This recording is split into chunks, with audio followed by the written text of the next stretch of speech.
Okay, it's my pleasure to introduce today's seminar speaker, Dr. Tauhid Ishrat. Dr. Ishrat is an associate professor of anatomy and neurobiology and pharmaceutical sciences at the University of Tennessee Science Center. He completed his postdoctoral training at Emory University and the University of Georgia, where he also began his academic career as an assistant research scientist.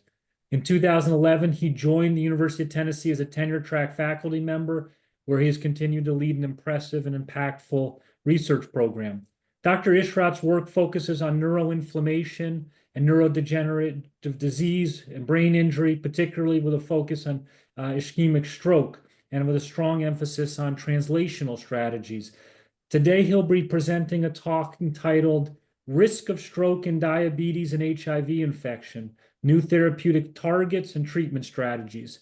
So please join me in welcoming Dr. Ishrat.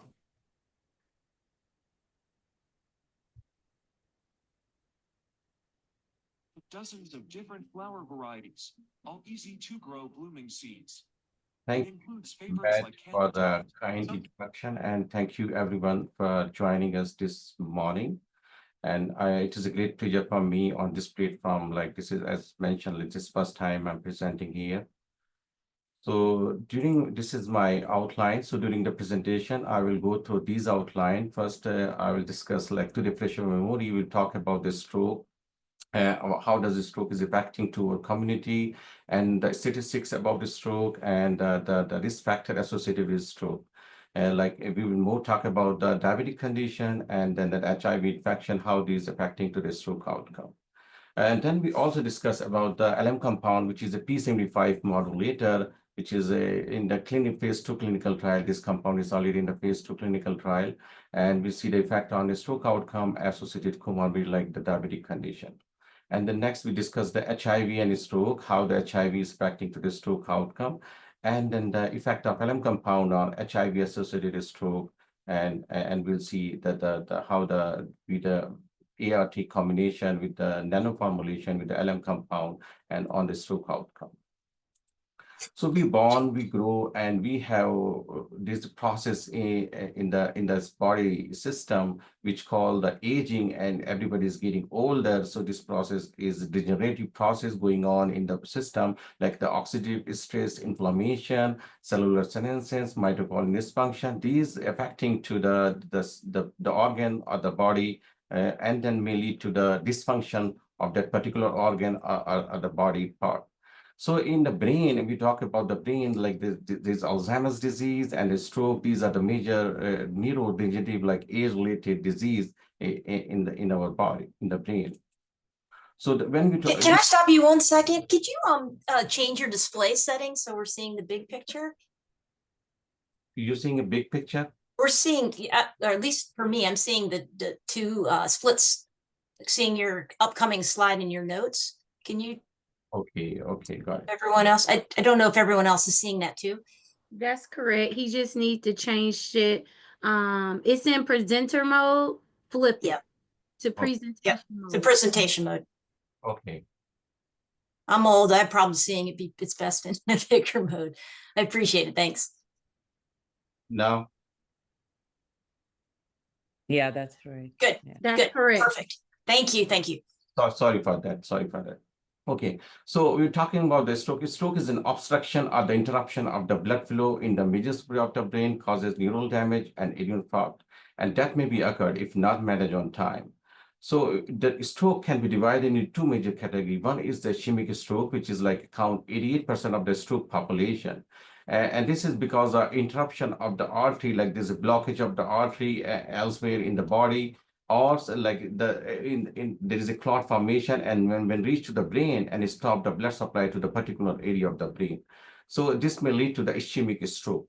And the other kind of stroke, which is called the hemorrhagic stroke, which is account 12%, but the mortality in the hemorrhagic stroke is high. The survival is very difficult for those patients who have the hemorrhagic stroke. So it could be like hemorrhagic, sometimes is a subarachnoid, like which is outside the brain, and then the hemorrhagic, which is inside the brain. So the cascade of ischemic stroke, like you can see here in this diagrammatic presentation, like initially, like with the hours, there is a process of thrombosis, like the clot formation, and then may lead to the ion channel, the ion dysfunction, like glutamate, and then oxidative radical generation, like free radical generation, which may lead to the oxidative stress, and then inflammation. And then later on, like with the hours, like the 7 days, there is a process called the necrosis, and then the apoptosis. So this process, like at the same time, the inflammation is continuously going on. Initially, the inflammation is detrimental, like which may lead to the damage to the tissue. But later stage, the inflammation is beneficial, which is involved in the repairing or the modeling or the plasticity, which may lead to the functional recovery. If initially taking care well for the stroke patient, may you see the outcome is better, like the plasticity, functional recovery is better or the quicker. But if it's not managed better in the initial time point, so which can the worsen outcome, and it will lifetime, like on the disabilities. When you talk about the disabilities for the like the statistics, like you see the like is the around 140 people, 1,000 people each year like suffer with ischemic stroke. Incidents like 15 million people worldwide is suffering with a stroke. Around annual, like you see 800,000 people having the stroke each year in the United States. And so every 45 seconds, someone of a neighbor, relatives, or somebody having the ischemic stroke. So economically, stroke is affecting like millions of dollars spent for the care of the treatment, and its big impact on the family of the caretaker of the patient. So we are living in an area, especially like in the Tennessee, there is a 11 state, like including Georgia, Mississippi. Is not only that area, but like every place is the stroke is affecting all the state. Like, but like these are the main. This is called the stroke belt area, like Alabama, Arkansas. So here, where the high incidence of stroke have been found, like around like 34% higher incidence compared to the other state, other like in the nation.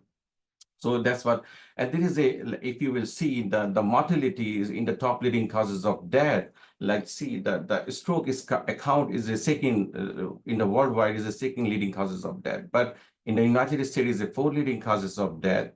But in the Maryland, you see is the 3rd leading causes of death compared to the United, like in the stroke in the Tennessee, like overall is the 5th leading causes of death in the United States. So there are some pattern or the reason or lessons suggested why the incidence of stroke is higher in those population are in the stroke belt area, or what are the risk factor associated with ischemic stroke. So you can see here, like this is a high blood pressure, like which is the highest factor for the hemorrhagic stroke. More people have, if they have the high blood pressure, like which is called the hypertension, which may increase the risk of ischemic stroke. And it's all depend, like it's correlated with the lesson 2, which is the obesity or the diabetic condition. If you are living in this area, and then you're exposing or eating the fried chicken or the fried chicken or the barbecues or these things, this affect like increase the 30% compared to the 20% if you are eating the lean beans or the vegetables or the controlled diet. So, and one of the reason in this area, we can see there is a more restaurant, like in the Shelby County where we live in the Tennessee, in Memphis. So it's 100 people over this 73 fast food restaurant chain, and then only 20 grocery store. These are the like, which may contributing the obesity and the diabetic risk factor. And diabetic is one of the major risk factor for the ischemic stroke. Later, you can see here, like there's a 13% of people, if you are coming as an adult at the teenage, so you have 30% of chances of having the stroke compared to the 20 if you born or raised here in this stroke pad.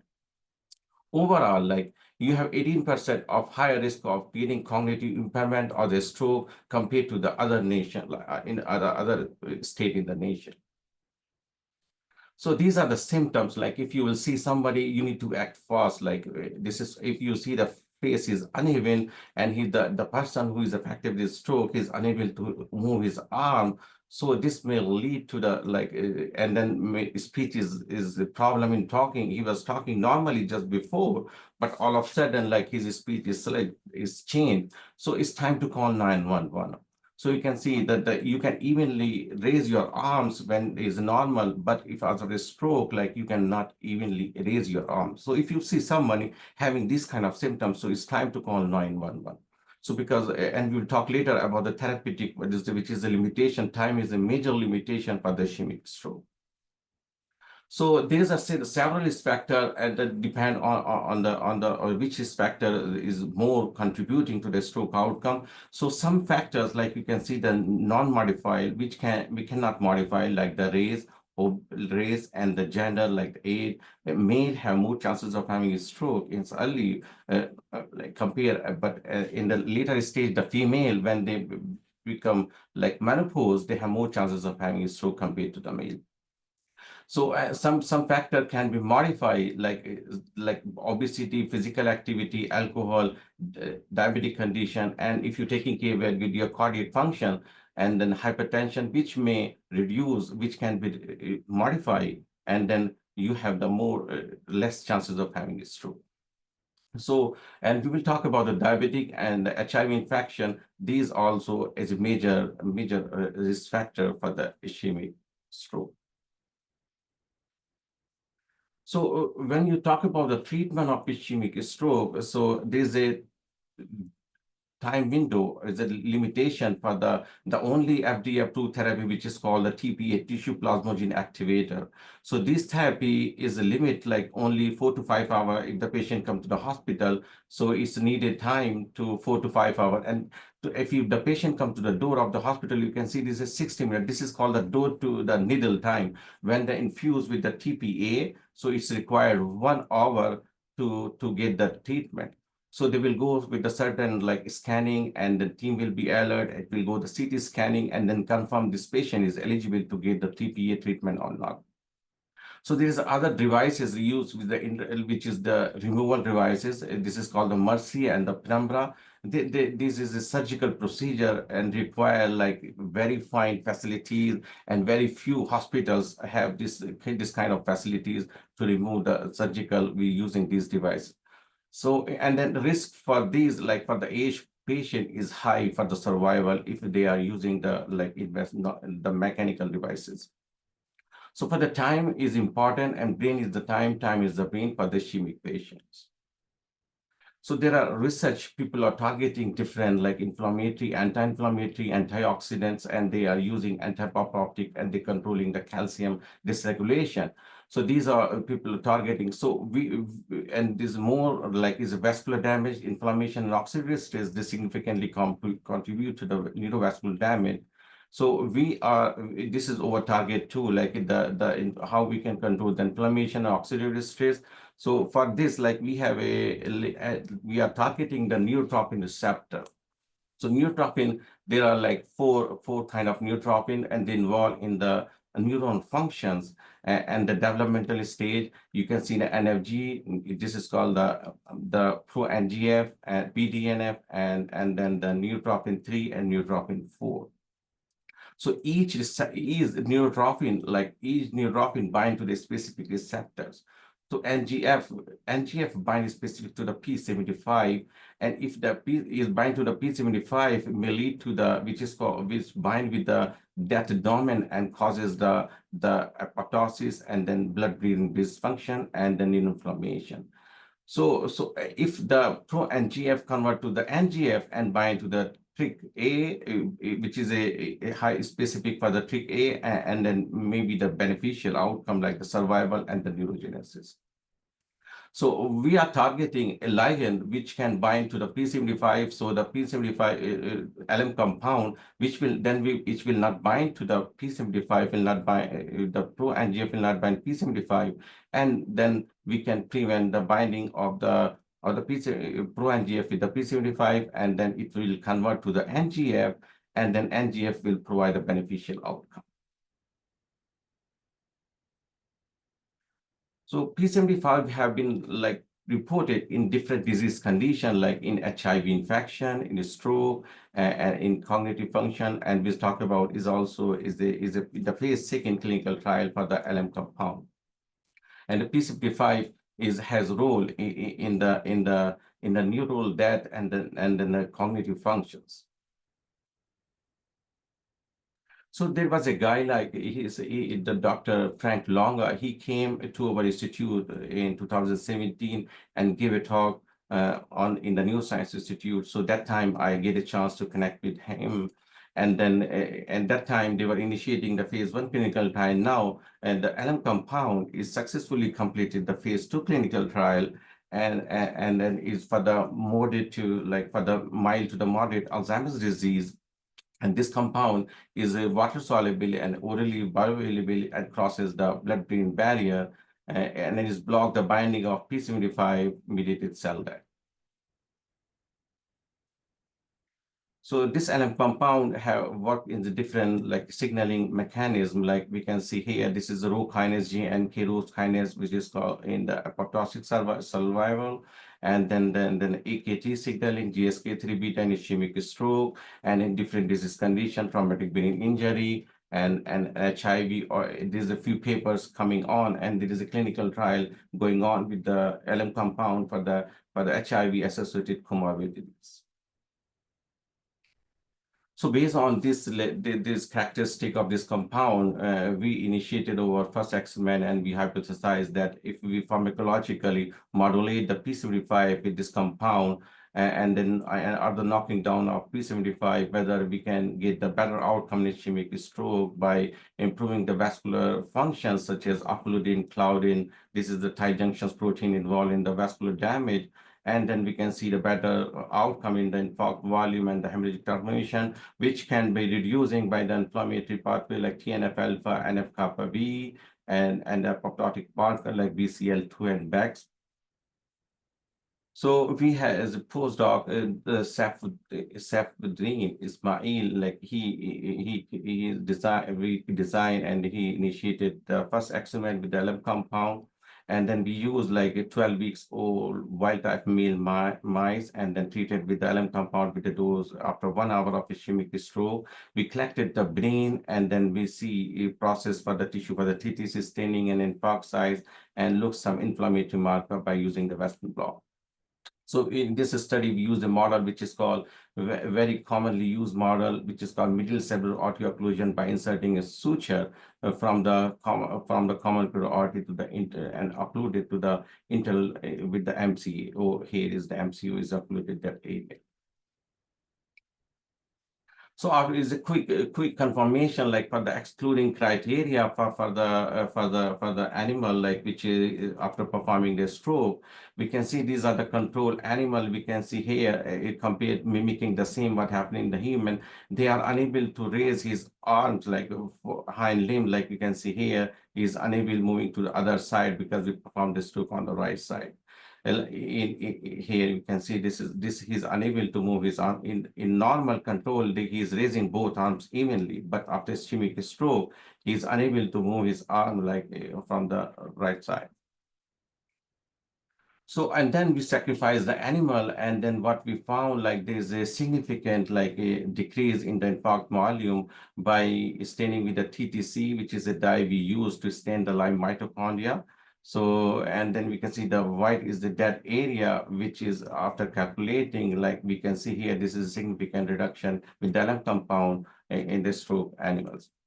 And then further, it just confirmed with the edema formation, and then which is significantly reduced. Hemoglobin content, which is the marker for the hemorrhagic damage, and there's a leakage of the blood in the brain. And then we can see here, which was also significantly reduced. Further, we confirm like these with some marker for the inflammatory marker like TNF-alpha and NF-kappa B, Rho kinase. These marker was significantly higher after ischemic stroke compared to the sham, which is a control animals. And then the treatment with LM compound shows a trend or significantly reduce the expression of these markers. So then also we check the survival, like the cell survival markers such as BEX and PAKT and PITK. And these markers also, we can see here, dramatic increase after ischemic stroke, the BEX, and then which was significantly reduces by the treatment of LM compound. So some of them shows a trend, but like we can see the AKT survival, which is significantly improved, almost to like close to the normal. So which shows that LM compound is improving the stroke outcome by this signaling pathway like PKD side. So after confirming like that, we have the like we confirm that the LM compound at the modulation of P75, like P75 with the LM compound is improving the stroke outcome. Now we have some P75 knockout mice. So we use these mice, and then at the same age, like 12 weeks old, and then sacrifice the animal after performing the ischemic stroke, and then followed the procedure for the infarct volume, edema, and then we also perform in this experiment, because that was the acute study. Now we want to see whether is the functional outcome is improved. So we use some motor function test and then sell that like for the tunnel staining. So this is a catwalk test like we use for the motor function. The animal put from the one side, and then animal walk to this transparent glass fluorescence plate and reach to the other side. And then how much pressure put by the animals on the platform is recorded, and then is give the movement of the animals, how much is the pressure they are putting, how they are walking, the walking pattern and everything is give like more than 50 NCDs like to evaluate like whether the functional outcome is improved or not, like in the stroke. And so we can see, and we selected few of them like body speed, average speed, run duration, and straight length, and minimum intensity, how much intense like they are putting the limbs, and then the coordination of the limbs. So all these tested, and these marker, these outcome was improved with the treatment with the knocking down of P75. Then further we check like which is the blood flow, which is a marker for the vascular function. So it shows there is a trend like improvement in the P75 knockout mount after ischemic stroke. All this is also improved the infarct volume. Like you can see here, there is a significant reduction in the infarct volume, edema formation, and the hemoglobin content, which is consistent with our previous finding with the LM compound modulation with the LM compound. So knocking down of P75 is also improve the stroke outcome. And the same the marker like what we studied with the modulation of P75, we studied the knocking down of P75. We can see here these marker like P75, GSK3 beta, JNK, Rho kinase. These was also improved, significantly improved with the zooplodin. Oplodin is a tight junctions protein which is involved in the blood-brain barrier dysfunction. So these also improve, restore with knocking down of P75. Then further we check with the apoptotic marker like tunnel staining. We can see here is a negative control, and then wild type mice after ischemic stroke, they have the higher tunnel cells like the positive cells, and then with the knocking down of the P75 is significantly reduced the number of the tunnel positive cells, and which is consistent with the PCL2 and the PEX markers. So based on like we can conclude our finding that P75 modulation or the knocking down of P75 is improve the stroke outcome by inhibiting the inflammation and improving the vascular functions, and also at the same time improve the functional outcome. These findings we published in the Molecular Neurobiology. So, but in this study is like what we did, there are some like limitation, like we have that because the stroke is a risk factor associated with different comorbid condition, such as diabetes and the hypoglycemic condition. So we did not study it there. So next plan, like what we are doing, that whether how the stroke is affecting to the diabetic condition affecting to the stroke outcome, and the effect of LM compound on diabetic associated stroke outcome. So as we know, like this 40 million people, like is population having the diabetic in the United States is a major risk factor, like is a big threatening for the people in like even in the Shelby County and all the state, like everywhere.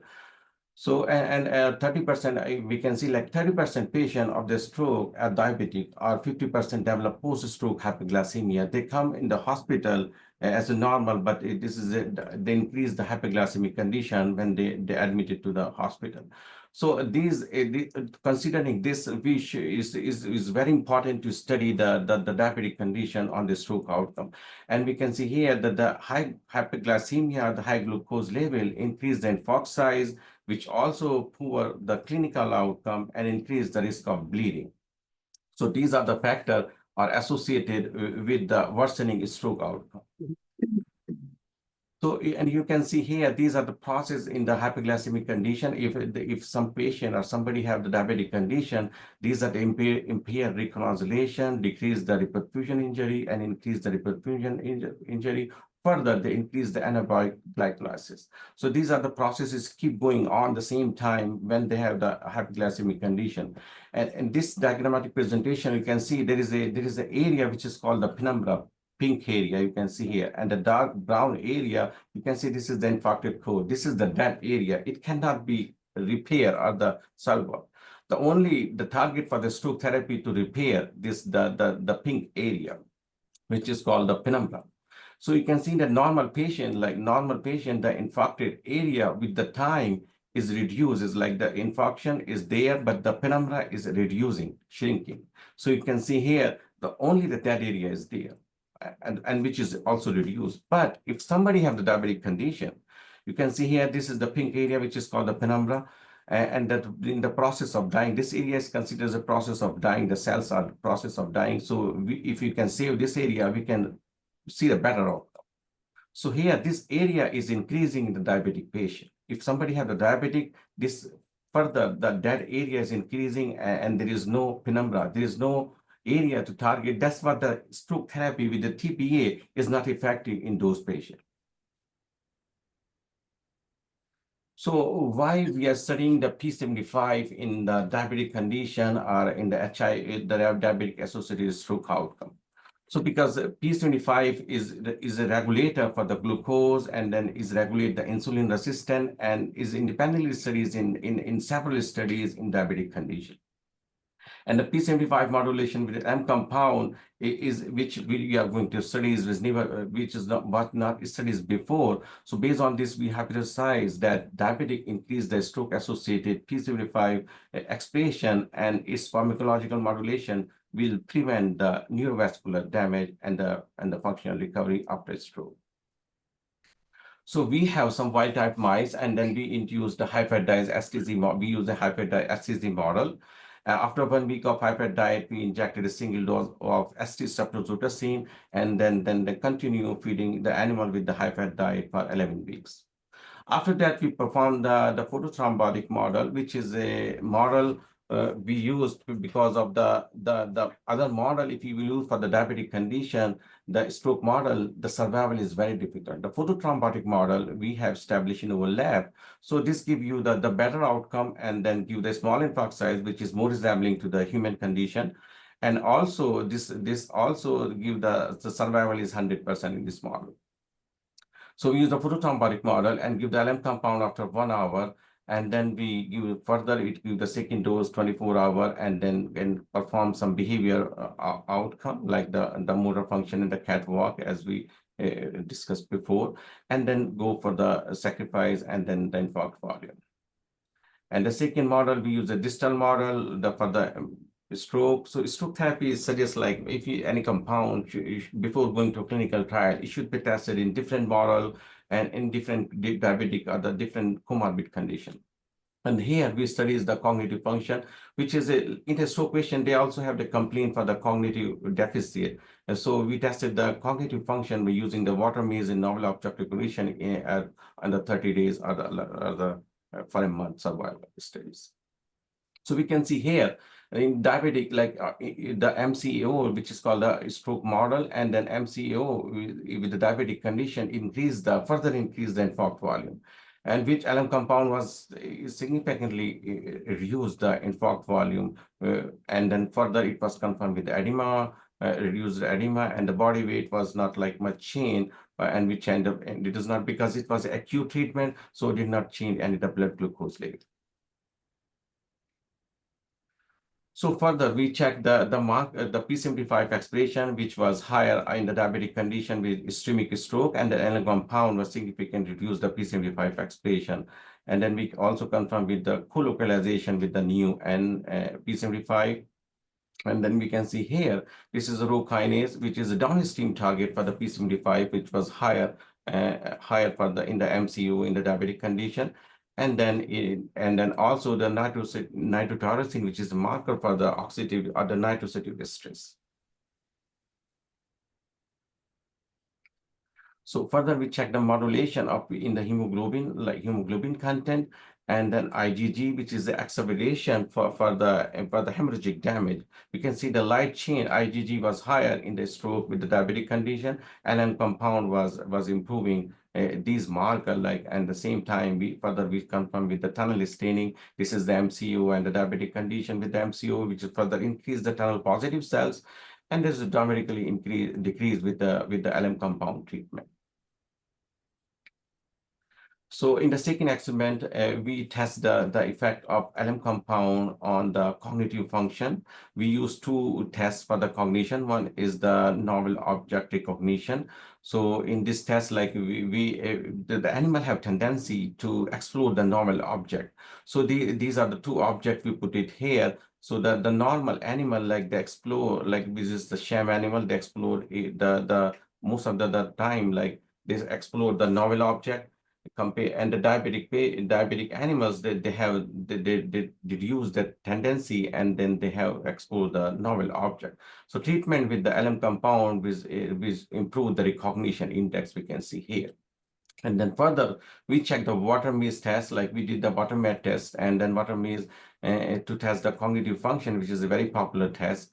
And then we perform, and then we can see here on the day 6, this is a training for the 7 days, and then we can see there's a significant improvement in the cognition in the LM compound treated. Further, it shows a trend in the probe trial. There was a sham compared to the diabetic. It was showing a should reduce like the target quadrant. Like this is a probe trial. After that 7 days training, we remove the platform, which is located here.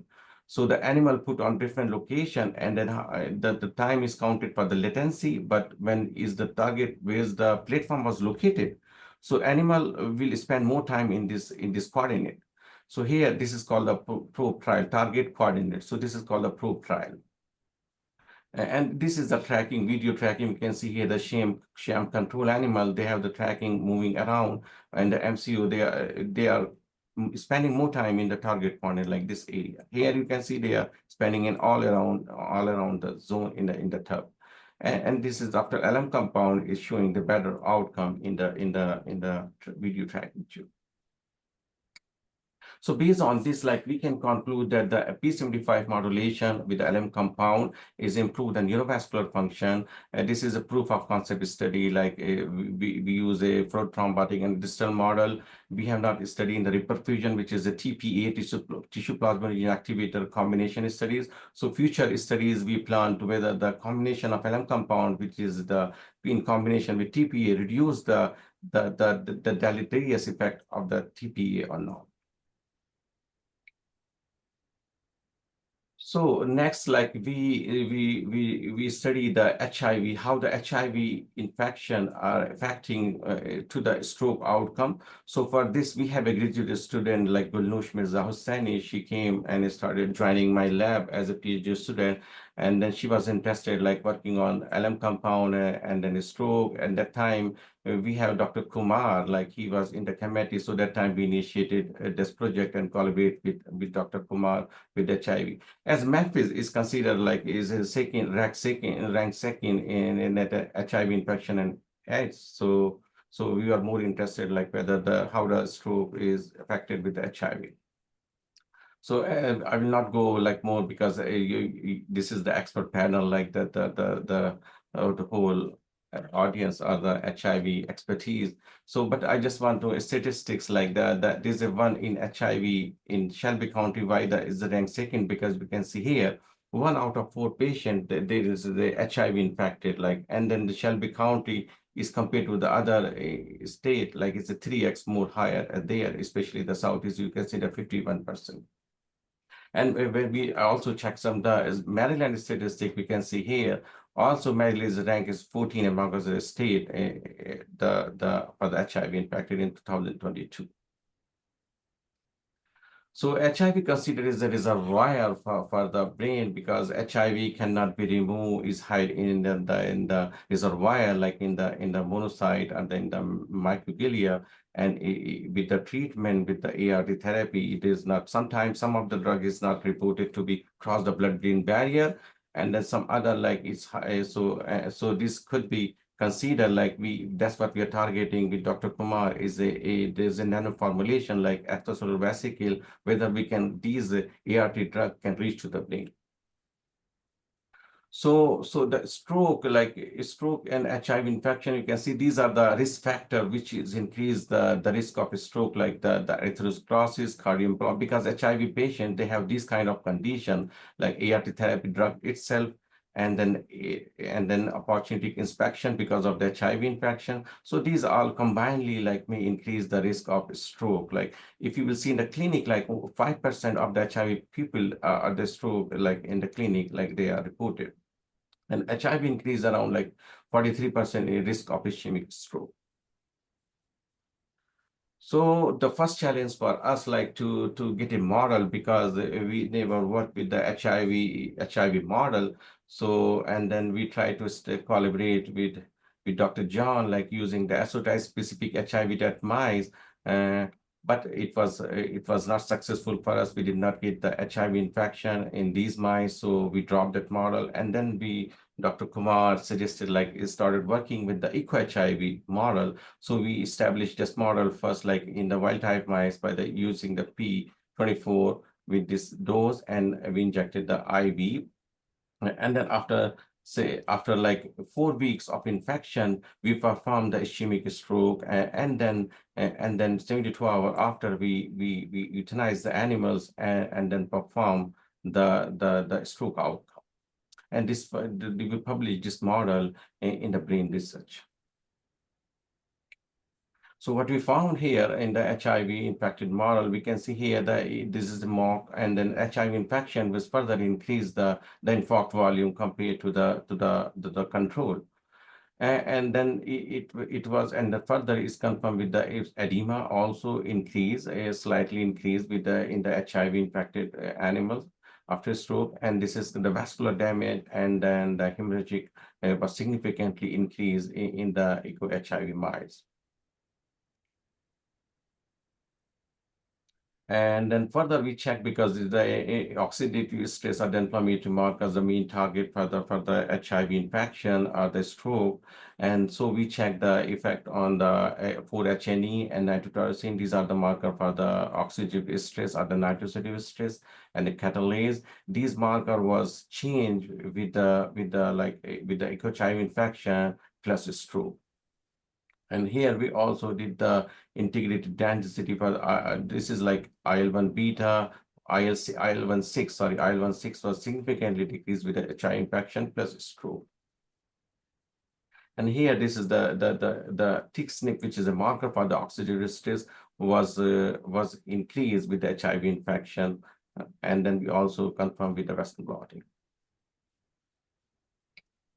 Further, we check which is a marker like GFAP and EBA1, which is a marker for the microglia activation, and then GFAP is the astrocyte. So we can see here, these markers were further increased with the HIV infection in stroke animals. So now, after confirming that we have the stroke model, I know this is many times it is required for the I will get the comments and later, the physiological model, the humanized model or something model. But this model, eco-HIV, have been shown in promising outcome in the cognitive dysfunctions and also in the blood-brain dysfunction. So that's what we initially studies, we started working on this model. So the next is the therapeutic intervention with the HIV. So the ART, this is the we know so there's some of the drug have the issues with the blood-brain barrier, crossing the blood-brain barrier, and they are same time they have some toxicities or the side effects. So what we have designed, like LM compound, which is a HIV replication. So we combine LM compound with the DRV nanoformulation. Like we injected them with the cell lines, U1 cell macrophages, which is used for the HIV infection. So and then we found like these like after like the U1 macrophage differentiated treat with the LM compound with a dose of 100 nanomolar and the DRV, which is an ART drug, and we also did a combination effect. And then we study some oxidative cytotoxic study and autophagic studies marker. So what we found, like P25 load, we can see here on day 1 and day 2, which was better, like DRV and the combination with LM compound is like significantly inhibited the P24 overload, and then further it was LDS toxicity was significantly like inhibited with the LM compound alone, DRV, and in combination in some cases like is better. So LM compound itself have some like anti-HIV activity. So further, we check the effect on the some inflammatory marker like IL-1 beta, IL-18, and TNF alpha.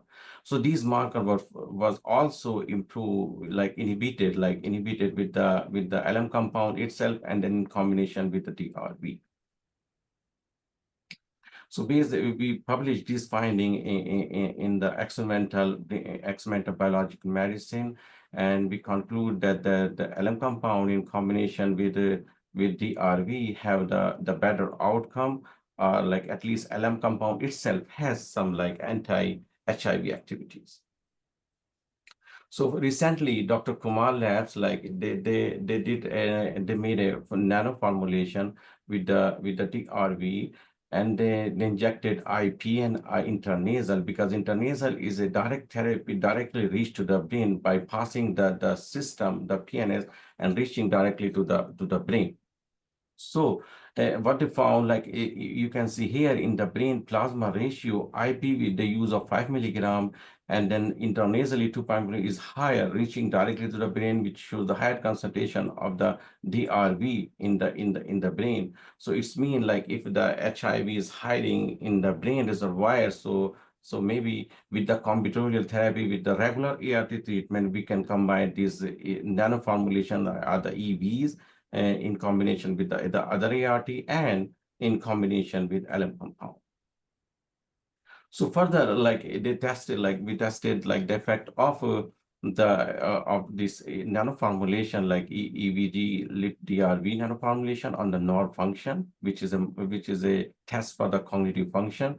So we see, and then we can see this is recognition index was significantly improved with the DRV intranasal therapy, which is a very lower dose, like 2.5 milligram.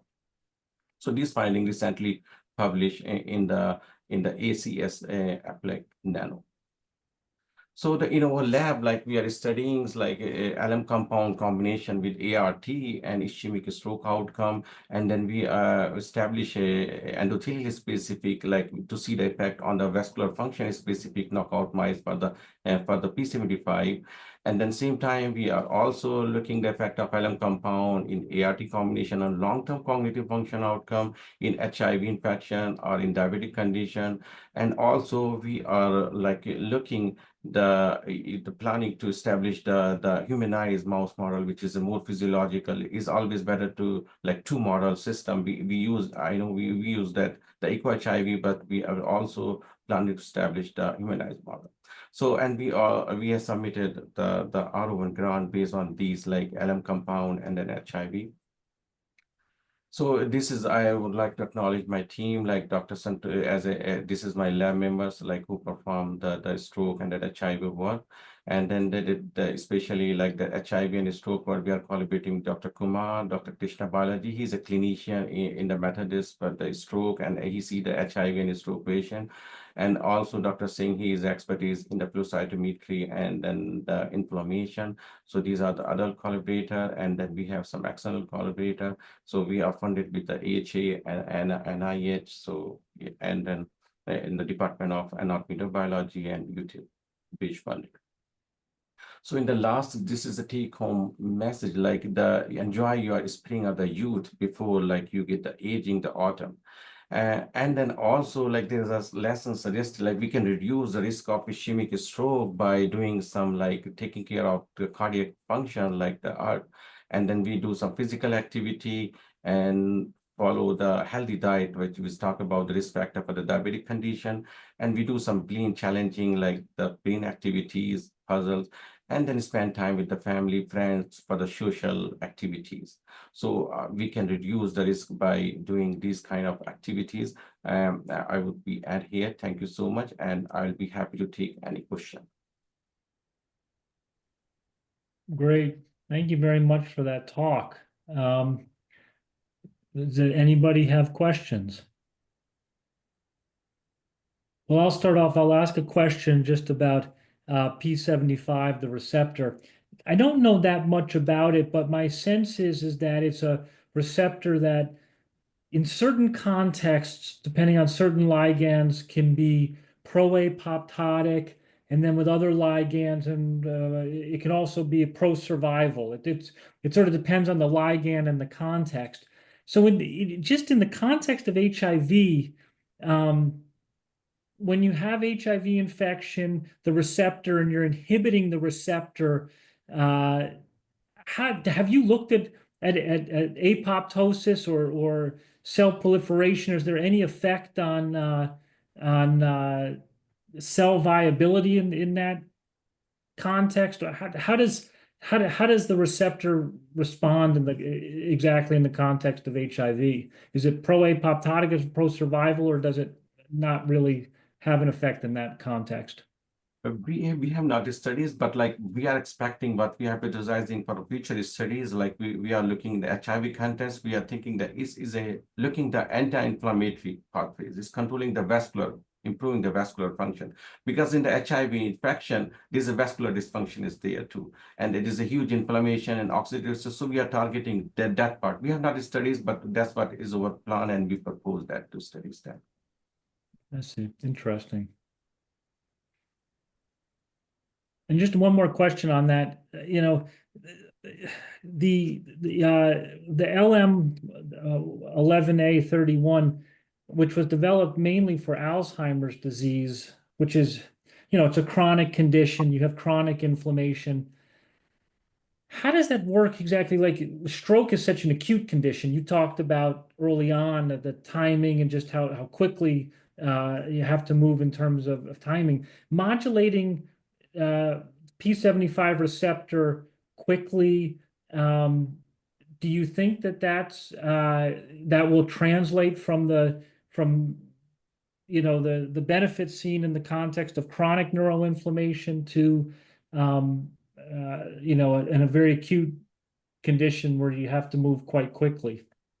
Yeah, that's an interesting question. So the thing is that that's true. Like this is the Alzheimer's disease is a chronic condition. Like they are using for the clinical trial LM compound for the clinical trial for the Alzheimer's disease. But for target because their target inflammation is a slow low grade inflammation in the Alzheimer's disease. But if we are using in stroke the comorbid condition like diabetes or the HIV infection, here also you see the chronic low grade inflammation, and stroke is not like I know like is acute, but like it's come up with something like there is a process is going on. If the person if he's not taking care of his health, this inflammation is there in his body too. As acutely is like I know that after stroke there's a huge increase in the P75 expiration or the inflammation or the oxidative stress. So we are targeting which is coming with the chronic and combined with the acutely inflammation. So Dr. Isra, first of all, can you maybe unshare your desktop? Looks like I'm seeing your desktop also, so we can all look bigger in the screen. Okay, yeah, thank you. So related to that, I have a question. So do you think LM compound can be used as a prophylaxis where it can reduce inflammation and therefore reduce the chance for severe stroke? And the second part is, can this be used for post-stroke management kind of medicine? Yeah, that's a great question. what we can see from this, like, is LM compound can be used. LM compound, like for the acute, especially the stroke, cannot be used as prophylactic because the P75 is also required in the process of development and is also involved in some other process too. You cannot inhibit the inflammation before a stroke, right? So, but in the condition, like when you're talking about the HIV infection or the diabetic condition, because there is inflammation is going on, like the patient, they already the comorbid condition there. So in those patients particularly, it can be used as a prophylactic treatment. That's what Okay. So more like in comorbid conditions exactly. is very useful. Okay. But for the other acute, like in the regular condition, so it's not like work to inhibit the P75 in the normal human being and even normal person, like to inhibit the P75 signaling, which is also required. It's not like we don't need it, it's required. But in the disease condition, it's exaggerated. So, Yeah. yes. Yeah, There and any- just want to comment clearly, Mikhail Tovorek has shown that when you can improve the efficacy of certain drug combination, ART drug combination to suppress brain or neuro-HIV, it can to some extent suppress the stroke outcomes, right? In the dual model, same model.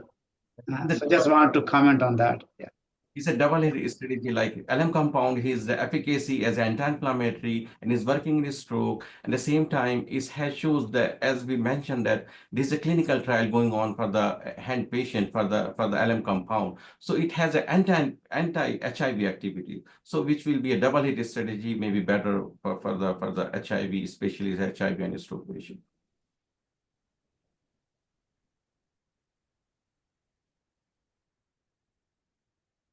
Okay.